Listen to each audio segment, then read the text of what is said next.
Chapter 2. The Master Key of Creation.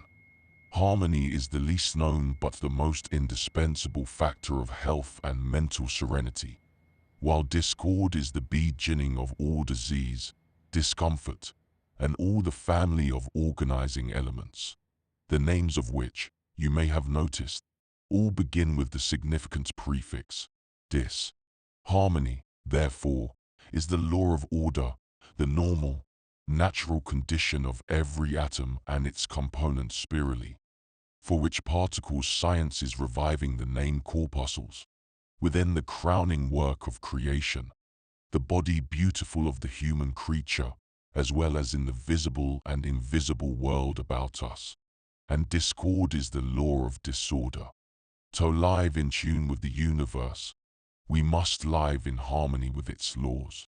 And the law of the rhythmic breath gives us the master key to these laws. Studied, understood, and applied, no other road led so swiftly to spiritual consciousness. And at the same time, the law reconciles science and religion as never before. For generations, men read Buddha's declaration that ignorance was the root of the huge poison tree of mundane existence with its trunk of pain. But, ignoring his wheel of the law in the body, they have sought for knowledge far afield, everywhere but within in self-study and self-examination. And alas, so far have men depreciated the higher self in man which differentiates him from the lower animals, that they have thought to arrive at accurate knowledge of his physical characteristics by submitting helpless brutes to the tortures of vivisection. When the scientist understands the Tattvic Law of the universe, which opens to him the miracle world of nature's forces, he will realize what awful powers of discord he thus sets in motion, powers which, by an immutable law, must return, like a boomerang, upon himself. Then, indeed, will the helpless dumb creatures be freed from man's reign of terrorism. When we speak of harmony as inseparable from health and all joy in living and doing, we are not dealing with an abstract quality but with a concrete principle of motion underlying the ceaseless activities, visible and invisible, of our universe, a macrocosm in which there is no dead matter, but life, life everywhere, to the minutest particle. All is vibrating with ceaseless energy in that mysterious, invisible realm which men are beginning to penetrate by means of cunning instruments devised with infinite patience and skill to supplement the perceptions of the physical senses. Science is creeping close to the long-hidden truths. One of the recent discoveries is that this motion is continually changing from one velocity to another. This is the source of that beautiful diversity in unity which keeps us wondering at the infinite variety of nature's marvelous works, and it is caused by the characteristic vibrations of the Tattvas, which are differentiated by form and color, and whose energies can thus be analyzed and recognized on all the planes of their activities throughout the universe. It is by this means that Hindu physiology has traced their power, office, and effect in the human economy. We are all familiar with the fact indeed. Every schoolboy knows it that our bodies are said to be composed of the four elements, viz., air, fire, water, and earth. Yet how many ever think of it as anything but a figurative expression? Now, I am going to show you that it is a statement de facto. But how much it shall signify to you, dear reader, depends upon yourself. You must think, or it will be barren of results. This caution is based upon experience, for many persons have learned this elemental distinction concerning the nature of the Tattvas, and, not applying the knowledge, have gone no further, failing as utterly to grasp its deep significance as in the old familiar statement. Bearing in mind the previous explanation of the positive and negative breath currents, flowing in regular alternation through the right and left nostrils respectively, and their differentiation into the 5 Tattvas, We proceed now to an examination of the character and properties of the separate tattvas and the effect of their action upon the physical or gross body. Akdsha is the most refined or tenuous of the elements, and on the gross plane of the physical body is correctly classified as ether. Don't let it confuse you when all the tattvas are referred to as ethers, for on their subtle planes of activity they are so tenuous that, wanting a strictly scientific nomenclature, we must call the others also ethers. They never, however, lose their distinctive qualities. Always, even in the closest union one with another, they retain these characteristics of form, color, and action which betray the presence of the vibration, although every element restricts and is modified by the vibrations of the elements with which it is combined. Hence, there are manifold permutations in form and color, producing variety. Akdsha is circular or oblong in form, and gives this shape to the orifice of the ear, the organ of hearing, whose perceptions its property of sound stimulates. It is represented as a circle with a single dot in the center and also as a dotted circle. For matter subjected to its influence gyrates with extreme velocity in tiny points that chase one another within the circle. The positive phase of Akdsha is colorless, sometimes described as white, but it is a white pulsating with light, and its negative's phase is indigo, so dark that to some eyes it appears black. In this condition it holds potentially all the other tattvas or elements, and it is the medium space in every state of matter which propagates sound. The study of Akdsha discloses the secret of the mysterious and varied effects of sound upon all living creatures. For every vibration as it passes through the subtle sound granules of space, space and sound being considered interchangeable terms, so closely associated are they, creates its own sound or tone, and registers its effect upon human nerves even when beyond the range of sense perception. Thus sound, with its inseparable associate rhythm, is ever building or disintegrating, and is a powerful force that man has urgent need to understand and learn to control and use with intelligence. Harmonious sounds are upbuilding and life-giving, therefore constructive, while all sounds which we class as noise are disintegrating in proportion to the dissonance and broken rhythm of their crashing and grinding. The suffering such warring turmoil inflicts upon sensitive people is very real, and only more subtle because less perceptible. Like the drops of water that wear away a stone is the effect upon those less conscious of the disturbance. The vibrations of fire, or tangiferous ether, the air, are spherical in form, and its motion is the duplicating of spheres, or groups of spheres. The particular property of fire is locomotion, and it stimulates, or gives birth to, the sense of touch. Therefore we find its physical influence predominates in the skin which it forms and nourishes. Motion in any part of the body is due to the vayu centers of that part. It is naturally prevalent in the lungs, or ought to be, and is regnant in the hands. The color of fire is usually described as blue, but also sometimes as green. I believe the reconciliation of the disagreement to be that blue is the negative phase, and green the positive.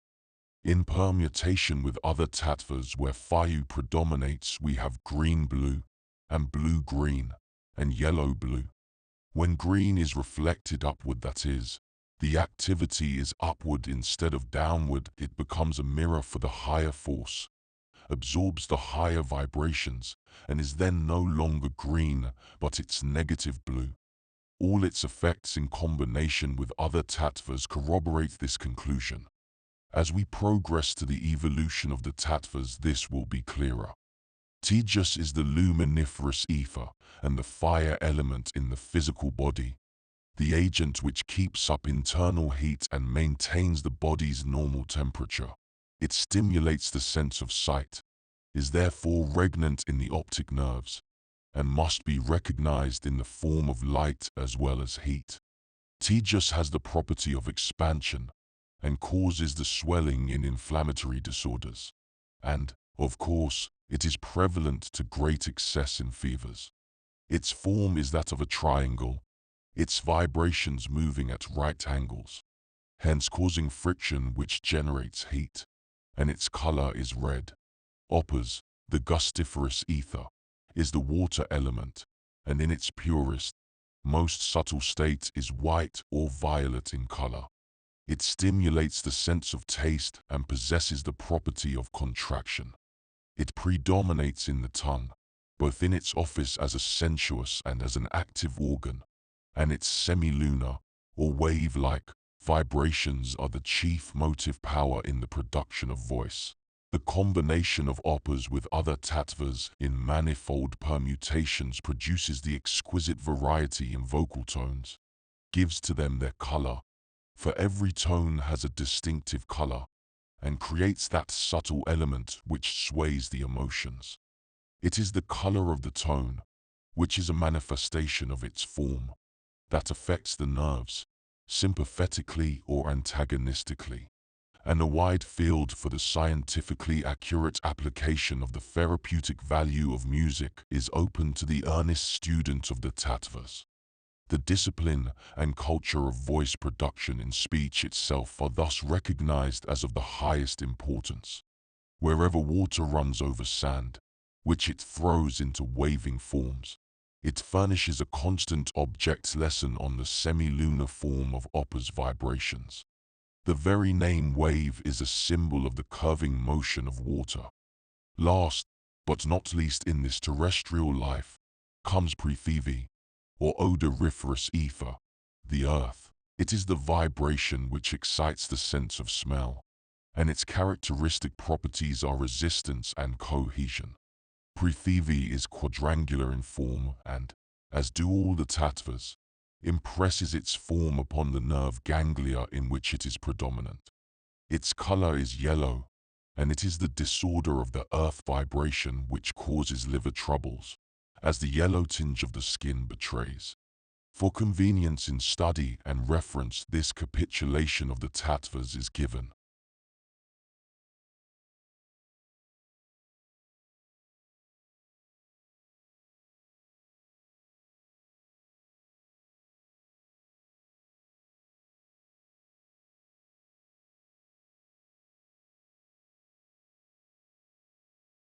The tattvas manifest their power in two ways, gross and subtle.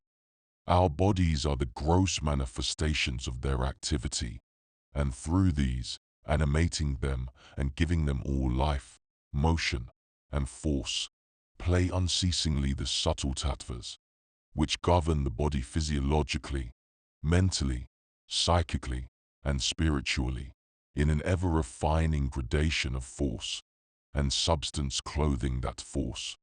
Every nerve center, or plexus, is governed by a particular tattva. That is the sayat of its special manifestation. Thus, though all the tattvas are present, there is a ruling one which is always in health predominant. Now, I neither ask nor wish that anyone should believe any of these statements blindly. Don't accept them because I say they are so. I do ask that all who wish for freedom of mind and body, for health based upon the serenity and confidence that come from knowing the exact nature and action of the agent you are employing to obtain that blessing, I ask you to make the whole subject the matter of serious study and thought. Reason it out for yourselves. Look first within, in the calm meditation that quiets the troops of idle thoughts which make havoc of our energies and are a never-ceasing source of discord. And when you discover that the very name Tejas is potent to raise your temperature if you send it with commanding thought to its centers of action, you will begin to realize the truth. With the first glimmer of this confidence, you will find your attention wonderfully sharpened to the relations of external objects, and no moment of thought on the subject will be fruitless. In India, Nothing is ever told to the student of occult mysteries which can be learned through study and thought, for speculating upon these hidden relations of the natural forces furnishes the wings upon which intuition takes its flight straight to the cause. In this Western world, however, where the art of thinking is less understood, the student needs some guidance, but the quicker he can stand on his own feet, the better. In the physical world about us, you must be prepared to recognize the dominant tattva or the combination of elements in natural objects by the colors. Thus, all the vegetable kingdom germinates in Mother Earth, Prithivi, which is yellow, and draws nourishment in proportion as it sends its roots deep into her bosom, while it breaks into leaf and blossom and fruit in the ambient, elastic air, Fdyu, blue, and from the yellow and blue of its earth and air progenitors is evolved the grateful, refreshing green. The Tattvas are the artists who grave the wonderful geometrical lines which can be studied in seashells. Cross-sections of the shells of lights, see Standard Dictionary, show Prithivi vibrations.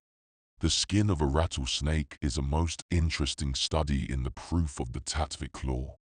This creature that hugs the earth and lives in it is striped down its back with cubes placed point to point, the outer scales of which are yellow.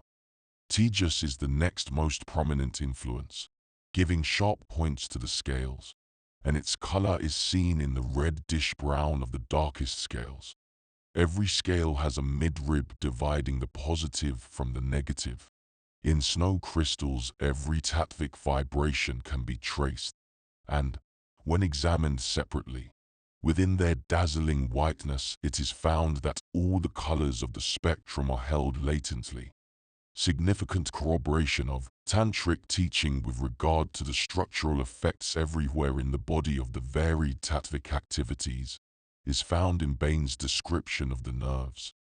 The blue-white matter is in nerve threads composed of bundles of microscopical fibers, of which it is estimated as many as 15,000 to 100,000 are united in a single nerve. The gray-red nerve substance is a mixture of these fibers and neurons or cells of various shapes: round, oval, pear-shaped, tailed, and store-like, or radiated.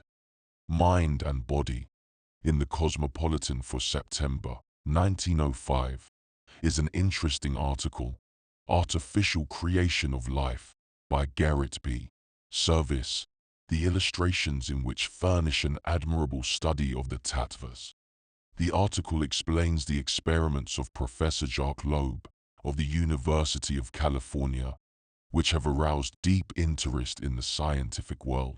If a copy of the magazine be accessible, notice first the 5 points of the starfish, which correspond with the 5 tattvas, as do the fingers and toes of our bodies. Turn next to the large illustration of eggs of the sea urchin. Then observe A, beginning of segmentation, and B, second step. You will see that the development is by pairs or couples. These are the positive and negative atoms, which acting upon each other evolve every succeeding step. In A, Akdsha prevails.